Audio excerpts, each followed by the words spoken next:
All I believe is that most of them are illiterate. They might not be able to comprehend news that be given to them, or so with that, they will use it to cause violence in this coming election. Secondly, it can also be politically driven by opposite parties to spread fake news about a candidate, so that people will see them in a bad light, even without confirming. Because these days, because of the use of social media, it is accessible to almost everybody. So they tend to spread fake news in social media, of which everybody can easily read it and now see this person as a bad person, even without verifying.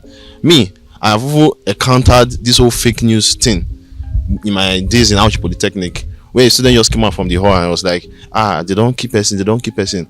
Everybody would not verify. Violence started just immediately. Because why? Fake news. So if possible, we should just try our best this election. All of us will do Edo State together, and we also want the betterment of Nigeria in general. So we should just try and desist from spreading this fake news, or we that are receiving the news, because me, I don't go about spreading fake news. We should try and confirm, we should verify before acting upon this fake news, because most of them are politically driven by opposite parties and all of that. So they should desist from spreading fake news, because it will cause violence, and violence is what we don't want. Politicians, so everybody, before spreading fake news, the thing is that they will not even stop. That's just the truth, because everybody wants to win. At the end of the day, politics is a game of it's a game, so everybody play your cards well. But we that are receiving this news, because there will always be fake news, we should try and make proper verifications before taking them to heart. Fake news can cause serious damages. When you talk about elections are won by the majority, the candidate who scored the majority vote.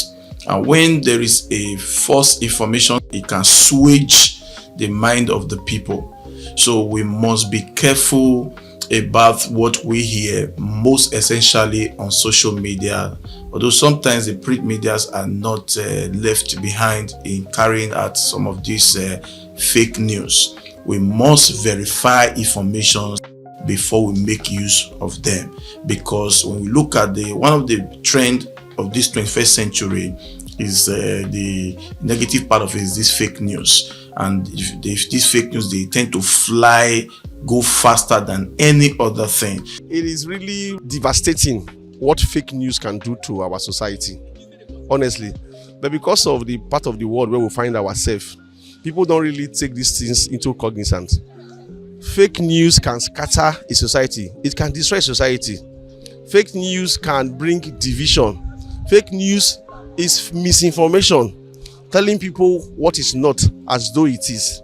If people who spread fake news are punished, you bring down fake news. Why do people give fake news? They give fake news to actually get what is called a favor, to lie to the society about what is not as though it is. It's gaining something by false pretense. And then you lie about many things. You lie about yourself. You lie about what you have done and whereas you have not done. You tell lies about people just because you want to bring people down, just because you want to win an election. And the way things are these days, these lies are easily discovered most of the times anyway. But I want to say this, that if we want to bring down the impact, if we want to bring down fake news, I think punishment should be introduced. I'm sure there's a law in Nigeria. You have freedom of speech, but it is limited by slander, some other things again. So I'm sure these things are punishable by law. But until we start to effect the law, people will not be weary of fake news. Fake news can reduce the impact of real news by competing with it.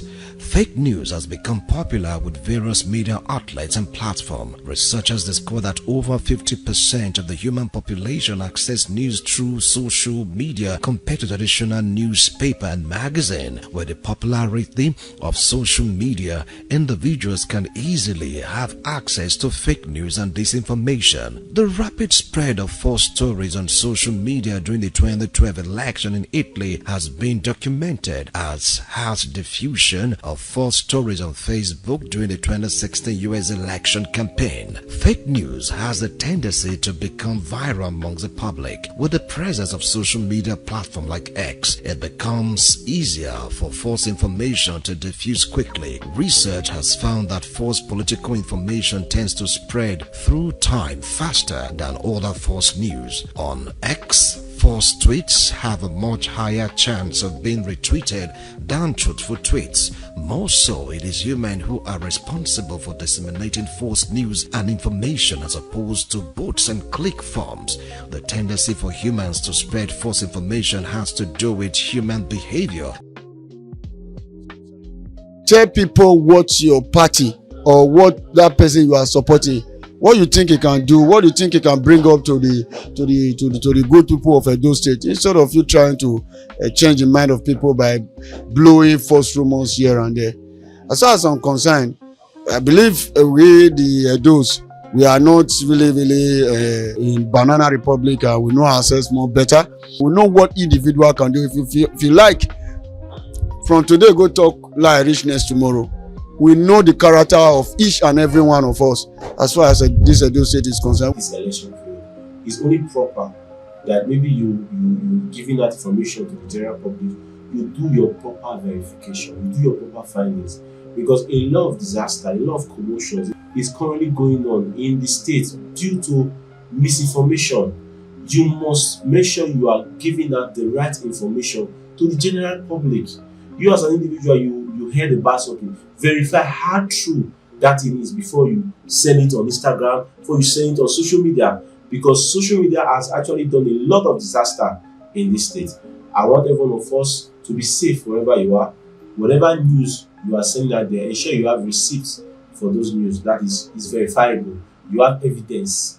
So, because a lot of people these days are being charged for character defamation, and people are going in for it. People are being locked in jail for it. So you don't want to be in that category or be done that kind of thing too. So ensure that before you post anything on social media, verify, is it true, or you have eyewitness there. Fake news, these are political era.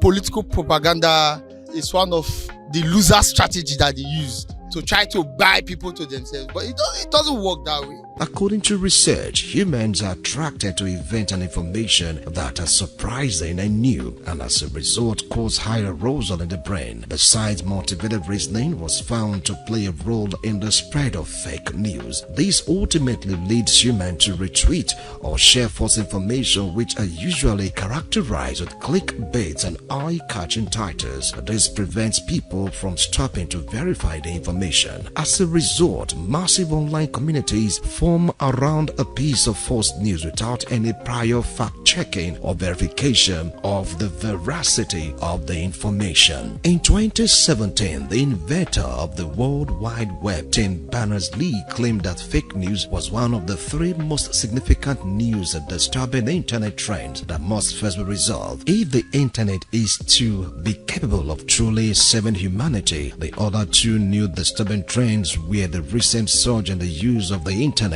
governments for citizen surveillance purposes and for cyber warfare purposes. Author Terry Pratchett, previously a journalist and press officer, was among the first to be concerned about the spread of fake news on the internet. When the internet first became accessible for public use in the 1990s, its main purpose was for seeking and accessing information. As fake news was introduced to the internet, this made it difficult for some people to find truthful information. Faking news is a grievous sin in the sight of God. So even in the sight of humanity, it's also against the law for you to fake news. So now my advice to people now is that any news you see from your WhatsApp, most especially from bloggers, most especially, disregard them unless you hear them from mainstream news media like ITV, newspaper that are recognized. Those are the ones you follow. If it is about law, if it is about judgment, just wait for the certified true copy of that judgment before you start spreading information. Not just a judge passing judgment, you did not even know what the judge has said. You just start spreading fake news just to please people. It's wrong. The impact has been very, very negative if we did not start curbing it by now. So the security agencies should swing into action, and even NBC should also swing into action to see how they can curb all these persons that are spreading fake news. The problem of fake news is because we already know whenever you see a message on WhatsApp or you see a message on Facebook, you just repost it without verifying if that message is a correct message, and it is distorting and affecting our society. The same thing happen when government bring out some grants, government bring out some loans. Before you know, there are already platforms of fraudster that want to promote that news immediately to gain their own profits, and that is wrong. The government said, this is what I want. Why creating all those things? Then later everybody will blame that same government for failing. Whatever news we are passing out, let it be verified. When you verify before you forward, it will make a safer life for our people. Fake news go a long way to influence voters' decision. Fake news create confusion. Fake news damage reputation. Fake news cause disunity amongst party leaders and all that. So you see that this is a very vital issue that needs to be addressed. As regards fake news, it's a serious matter in the first instance, because fake news for me, I think it should be one of those things that can really have a situation where somebody need to be punished. Fake news itself is as dangerous as anything. It's like you don't see anything. I say, oh no, people are shooting gun over there, or people are fighting there, or they are running down, they are doing this, so, and then you know quite alright that it's a lie. There is no actual of truth in it. Somebody can heart attack and come with, if you give fake news to people. But as regard to WhatsApp calls, TikTok that people are doing, the originator, most of them, they are always known. Fake news, he has one of the key that is responsible for the rising and falling of a nation. I think we need to be very, very careful the way we push negative news out there. Verify any news before you put it out. But I really discovered that we have a lot of bloggers. They just jump at any news, they push it out there, and any fake news you push out there is capable of destroying a family, destroying a nation, destroying a family. So this is where the federal government need to step in. Let them see how they can scrutinize the social media space. If not, the nation will fall one day because of fake news, but we can actually deal with it. But for some of us, all we keep doing is to encourage the people. Let us see how we can help change the negative narrative about governance, about family, about institution, and about our business. For Nigeria to become great again, let us stick to the right news and say no to fake news. The idea of fake news is becoming unbearable in the politics of Nigeria as a whole, not even Edo State alone. It's something that that do no one good. Somebody will just sit in the comfort of his home, will just come up with a news item in the social media everywhere, and there is no utter of truth in that information. So until we begin to allow people face the law, there's what is called cybercrime. There's what is called character assassination, character deformation. So they are all there embedded in our laws, and they have consequences. But for us Nigerians, we just brush around it and just feel that nothing has happened until people are brought to book. It is no good, and it's a wind that is blowing very fast that do no one good. Fake news has always been disruptive. It's not something that is local to us here. We will definitely feel the impact. So politicians, as usual, we expect that they will take advantage of this, take any issue they have, blow it out of proportion, and then this thing is sent mostly on WhatsApp or Facebook or whatever platform. It's obviously not the best way to go. But maybe in future we need to have stronger laws and regulations on these platforms.